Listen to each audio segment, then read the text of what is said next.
Hello, it's Margaret, Dexter Realty. Lovely to see everyone again. Today is our expert interview video series with Shawna Moore, part two. So happy to have Shawna back again. And Shawna is a trained professional behavioral consultant for 25 years. So certainly she is an expert in that field. And today, I think some of the topic that we wanting to work with now, especially in COVID-19, given the circumstance, which is so unprecedented and very stressful, emotions are high, tensions are high. So it's really important that as an adult, that we know how to cope and work through some of the emotions that we are feeling right now. And I found it now it's more challenging and more important that we address them in a positive way. Otherwise, it could leave a burning trail that's probably is not pleasant for anyone. So, Shawna, I am sure you have some very important information or tips and strategies that you can share with us. Take it away. For sure. Thanks, Margaret. So yes, I want to acknowledge that this is very unsettling times, and a lot of us are on the roller coaster of emotions right now. It's all day throughout the day. Emotions are changing, things are flaring up, they're calming down, they're flaring up, and on we go. This is, we're trying to find what our new normal, quote unquote, is. And so that can be unsettling as well. And trying to navigate our own emotions is challenging. And then we have others around us in our home that have their own emotions. And when those emotions come together, it can get explosive. Let's be honest. Yeah, explosive. Yes, I have experienced a few of my own. So I'm not going to hide. I'm not going to pretend. It's, there are better days, and there are some days it's just a complete meltdown. So absolutely, right? I mean, every day is different, and throughout the day, we might feel like we're managing better than other times and reacting better to things. Right. Yeah, let's talk about yes. Yeah. So let's talk about some of the things that maybe we can do as parents, because if we can't take care of ourselves, we can't really. It'll be even harder to take care of the children in the family. Yes. So this is all about adult emotions. Great. So in terms of our emotions, we always start here first. Start with ourselves, set up for success. Okay. So we really need to be looking at our mood, how we are coping, having all those amazing coping strategies and doing them, not just knowing about them, is hugely important. So, really checking in on your mood first thing in the morning. How can I adjust my mood as the day presents itself? And really setting yourself up for success, really managing your emotions first before you get out there and start interacting with others. Whether that's in your living room or just even in your same bedroom before your eyes are officially awake.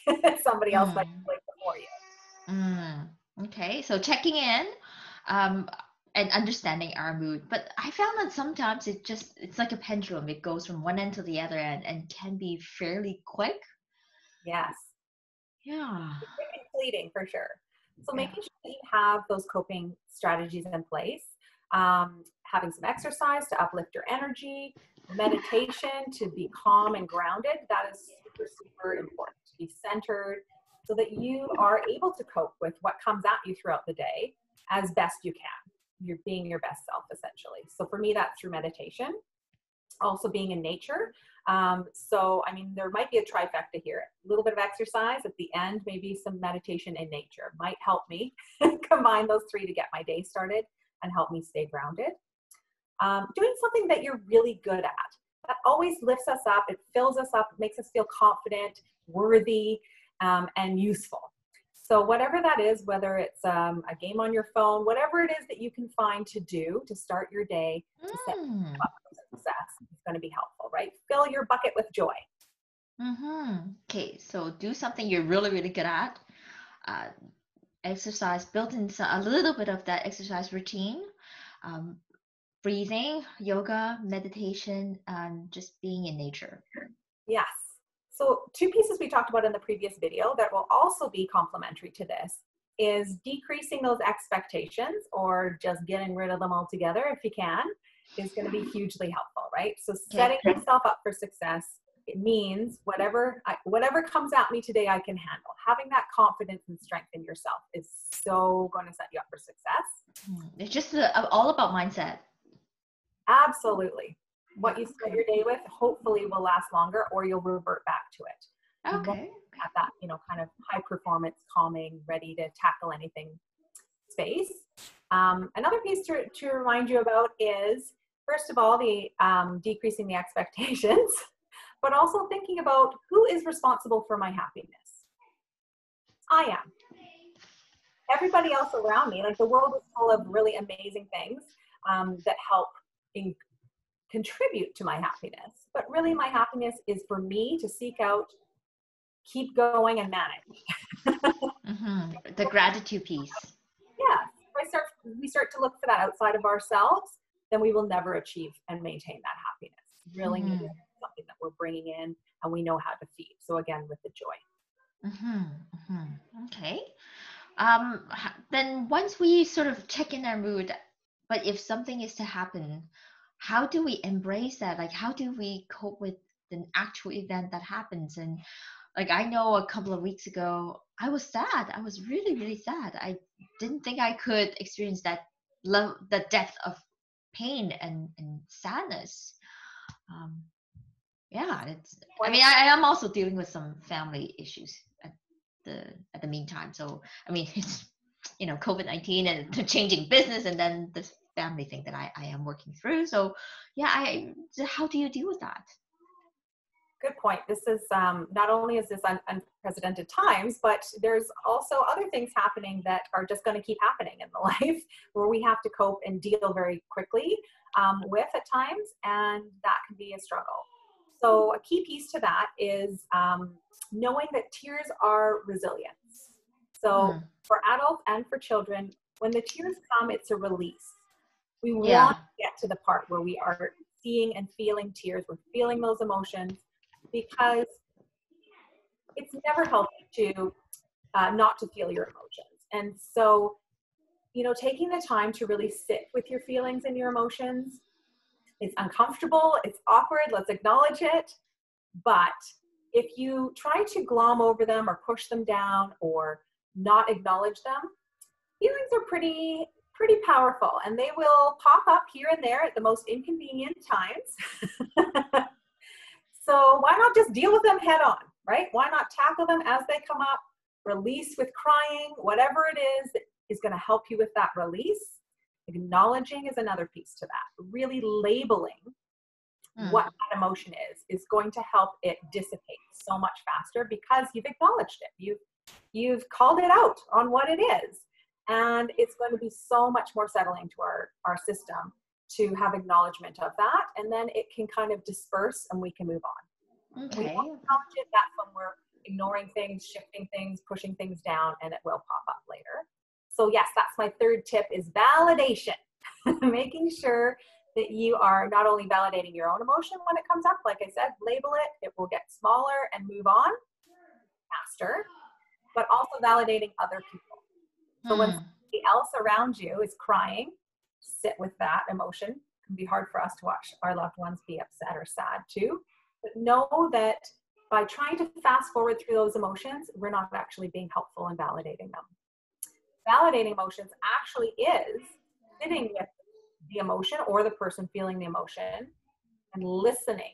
Key word, just listening. We all want to be listened to. So listening to what they're saying, repeating back what they say from their words, and then agreeing. So here's an example of that. Somebody comes to you and says, whatever it is, it might not feel big to you, but it might feel big to you. Say your husband comes in, I broke the coffee pot. Maybe you don't drink coffee, so it doesn't mean much to you. But actually, I don't drink coffee, and no. This is a good example for your family. Yeah. John makes a mean cup of coffee. But he does, yes. So if that's broken in the morning, that could be something that essentially to him is huge. And to you could be like, okay, we'll move on. Make a coffee a different way, right? Going at it that way is not going to help your relationship or help him calm down. No, so I probably shouldn't say, well, just get the instant coffee then. could try. But yeah, it's going to be a longer process and you probably won't come out of it glowing in his eyes. However, if you meet him where he's at and repeat back his words, absolutely you should be upset about that. I can't believe that broke. If that happened to me and it was my tea, I would be so mad too. It's that easy. Now I stop myself because as a human, I want to then say, how can we solve this problem? Right. Okay. Yeah. Yeah. Sometimes it's just jumping into, okay, so what can we do about it? As humans, we just want to solve, right? We want to move on from this uncomfortable moment. We want to move into something more active, proactive, and get going on it. Right. But again, with the feelings, you need to sit with them in order to come up with something that is going to be valuable and help you move on and validate them. So also with this piece, not only are you going to want to repeat that validation, but you also just need to sit quietly with the person. This can be the hardest step in this process. Just to sit and be without solving a problem is challenging for most of us, especially those who want to help and are natural problem solvers. However, which men tend to do. I'm not stereotypical, but they tend to like to just jump in, offer solutions. Absolutely. Those with higher testosterone levels, those people want to solve problems, right? And those with lower tend to be more nurturing and just want to sit with you and share the love that they have for you. That's the approach we need here, is more of the estrogen side of things. Sitting with the person and really allowing them to come up with their own solutions. For adults, this could be just showing them your support by sitting next to them, agreeing with what they say, again, repeating what they say, but allowing that space for them to solve their own problem, essentially. Or at least come to peace with it. Yes, absolutely. And this is the piece about not reacting, but responding. So you're responding to what they're saying by validating and appreciating where they're at with this. Yeah. And basically what you're saying by sitting there, or you could say it straight out, I'm here for you. I will sit here with you until we can come up with something that's going to work. Okay. I think as human beings, really we want three things in life. We want to be understood, we want to be appreciated, and we want to be heard. Yeah, heard is part of that. Be heard. And loved is part of that too, right? So those three things all kind of go together.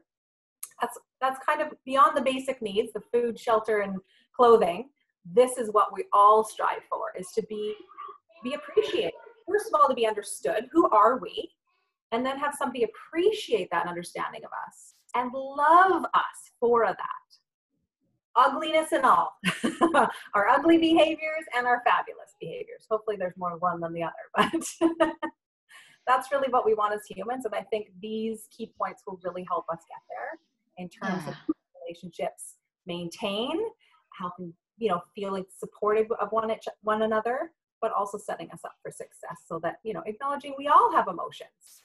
They're all going to be going at different times. Hopefully we're able to do this for one another and ourselves, to kind of maintain our relationships and have the coping strategies to keep going through all these roller coasters of emotions. Yeah, and to be honest, yes, I mean, we're doing it now because we are in a very unusual time, but I think these strategies are very, they're very functional and can definitely be used even after this is to happen, like even after all the post-COVID-19, but I think these are just relationship strategies that we can help and on ourselves and also on people that we love and people that we work with. Yeah, and I should probably share a little bit more about the validation piece. The tools, it sounds so quick and easy, right? But really the tools for this is an amazing series of teachings called EFFT, Emotion Focused Family Therapy. And they have some amazing... EFFT, Emotion Family Focus Therapy. Okay. Yes. They have amazing videos on that walk you all the way through this. There's one specifically on dealing with loved one's anger that is super helpful. It's about an hour long, but I mean, this is where I feel like for parents, if you look nowhere else for training, this is an amazing skill.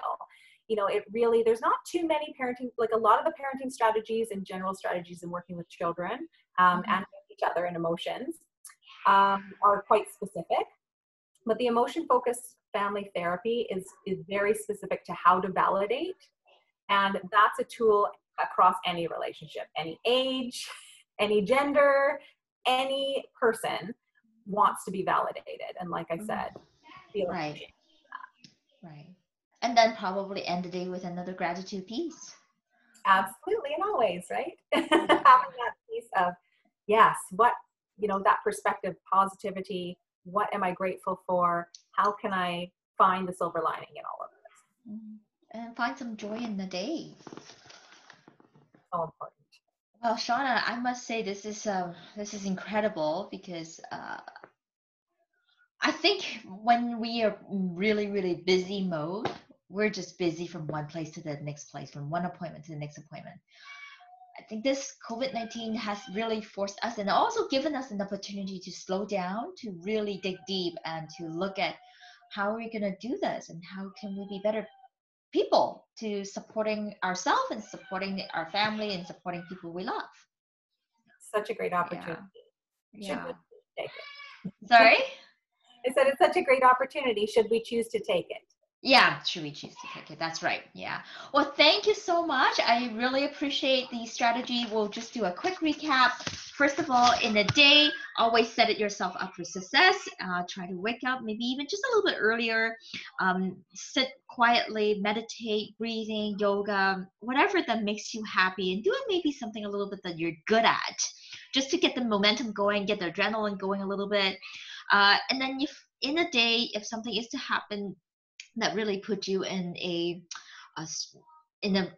situation where you're sad or angry, just sit quietly and really sit with that emotions and feel it. If you find a way to release that energy, whether it's crying or whatever, hopefully more positive than negative, but just don't feel that you have to hold back, and then call it out and just say, hey, you know what, I'm angry, I'm really annoyed, or I'm very anxious over this. Just call it out, because a lot of time we just sort of bury it and then think that, hoping that it's just going to go away, which likely not, especially we're all cooped up inside. The third strategy is the listening part, and validating and listening, respecting and repeating and agreeing. So you're acknowledging it and helping the other person to acknowledge and accept it with no judging. And then finally is to resist in jumping into solving a problem. Just being there. Just say, hey, you know what? We'll just take our time and we'll work through this, and then we'll be okay, one way or the other. Yeah. Have I missed anything? No, you got it all. Wonderful. Okay. Well, thank you so much for sharing these strategies with us. I think these are really good tips. And even if we can't do all of them at the same time, I think even just implementing one or two little tips at a time will significantly help our mental health well-being, our emotional well-being, and how we can support our family. So thank you for being with us. I really appreciate it. Look forward to seeing you the next time. Thank you so much. And with regard to next video, what would you be sort of focusing on? What would be the topic next time? Yeah, so we've addressed adults and the emotions, the gamut that we can go through with our emotions, and strategies around that. Let's talk about kids, right? Once we've figured out how to maintain our own emotions and keep calm, they're going to be testing us with their own emotions. And I can attest to that. Absolutely. I mean, I'm thinking like, I've got it. I really have got it. And then, I so lost it. All right. Well, I am excited. I look forward to hearing about the kids' emotion piece and how we can interact with them and help them, one, navigate their emotion and help them through the process, and perhaps even how we can work through our emotion to help them through it as well. So valuable. All right. Well, I can't wait. Thank you so much, Shawna. Really appreciate it. And we'll see you next time. And again, this is Margaret, Dexter Realty, and I'm here with Shawna Moores with a professional behavioral consultant. All right. See you next time. Bye.